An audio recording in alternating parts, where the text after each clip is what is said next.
Hi everyone, you're welcome back to my YouTube channel. I am Ali Vetru, and yes, this is Grow with this channel. In today's video, I'll be sharing with you different apps and sites that you will need to get familiar with as we continue into the new year 2026. Just in case you want to up your editing game, you want to get better at YouTube content creation, you want to create better videos, then this video is definitely for you.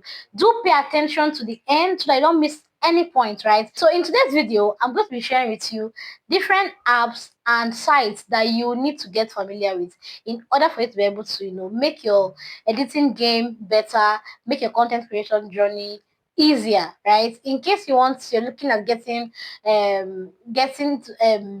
YouTube monetization, or you want to take YouTube platform seriously in the year 2026, then please pay attention to the end of this video, because what I'll be sharing here, you definitely need it, right? So I categorize these apps and sites into 6 different categories, and I'm going to be sharing them with you. The first one is voiceovers, right? Apps that you can use for voiceovers.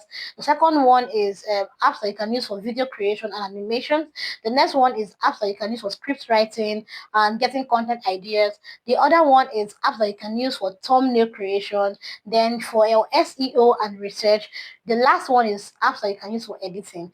Pay close attention so that you don't miss any of them, because they are all important in the YouTube creation journey. Now, let's begin with the first one, AI voiceovers or voiceover generally. In order for you to be able to create realistic voiceovers that are not yours, right?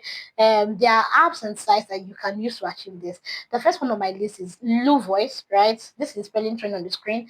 Lu Voice, there's 11 Labs, there's Play Hits, and there's TTS Maker, and there's also Move AI, right? Any of these ones can give you voiceovers for free.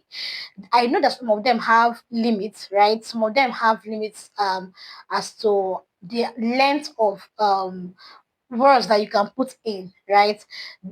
Okay, I personally use CapCut. Yes, I use CapCut to generate voiceovers. For CapCut, the length of words that I can put in is 3,000. Then I'll have to create another video again to generate another 3,000 words, right? So any of these ones can give you voiceovers. For Lu Voice can give you a very lengthy voiceover. Just get your script and then paste it on Lu Voice. It's a website. This is a website. 11 Labs is also a website, but it has an app, and for me, I use the app. Then for TS Maker, you can use the website. Play It, you can use the website, and then Move, you can use the website, right? The next one on my list is AI video and animation, right? For your AI videos and animations, you can use Grok AI, you can use Meta AI, you can use Digen, you can use Dreamface, you can use Leonardo AI, you can use Bing. There are a lot of them, right? There are a lot of them, but these are the ones that I have used and I can talk about. I have made videos, right, that you can watch for Grok AI. Click on this link up here to watch the video I made about how to use Grok AI to get animated videos. And for Meta AI, I also made another video. Click on this one up here to watch the video. For Digen, I also have another video for you that you can still watch. Click on this one up here and be able to use Digen or Dreamface to create animated visuals, right? And CapCut also, if you have the paid version of CapCut, you can also use CapCut to generate visuals, and also Canva. Yes, I have attempted using Canva before. I was not able to export because the file was large. I couldn't export to my phone, but you can use CapCut, you can use Canva to also generate animated visuals, videos, and pictures. Now, moving on to the next one, the third one on my list is AI scripts and content ideas. Now, for AI scripts for or getting prompts, I use my favorite one, ChatGTP, right? I use ChatGTP to generate ideas, stories, scripts generally for my videos, and I also use Grok AI, right? I also use Meta AI. I use Gemini AI. I also use I just started trying out copy AI, right? Copy AI. This is on the screen. The reason why I love using ChatGPT is because it somehow understands how to have a progressive conversation. So you give it this particular idea, it can help you enhance it. It can help you to give better ideas, and then begin to break it down. Ask you more questions that will even expand that idea and give you better scripts. You get. So on this particular category, Chat GTP happens to be my favorite. All right, moving on to the next one. The fourth one is AI thumbnails, right? Now, for your thumbnails, for me, I use Canva. And on the days when I'm really lazy to do anything on my phone, I go ahead and use Grok AI, right? I use Grok AI or ChatGPT. All I just need to do is to go on to ChatGPT in order for me to create a prompt that I can use, right? So what I do is I go back to that conversation. I already mentioned that chat has a way of having progressive conversation. So I just go ahead and head back to ChatGPT, open that same conversation, and then ask chat to give me um text idea. So I can take the text idea to Canva and edit my thumbnail, or I head down to I ask it to give me a prompt that I can use either on Grok or on Meta AI or Gemini, right? When it gives me a prompt, I go ahead and create my thumbnail from any of the other sites. The good thing about Grok AI is the fact that if it's given the correct prompt, the visuals you get to create or the thumbnail you get to create is usually very clear and sharp. Yes, it's very, very clear and sharp. It's sometimes just better than the one we create on Canva, right?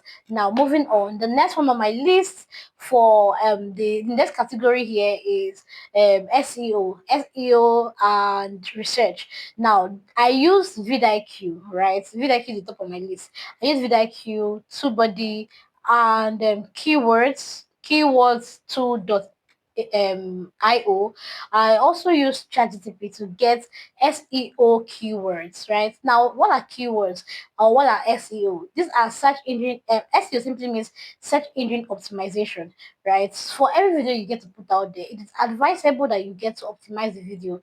By optimizing it, it simply means adding words and hashtags that when people come on YouTube, they are relatable. They can search for those words, or people get to search for those words in your niche. So I use vidIQ a lot to generate SEO keywords.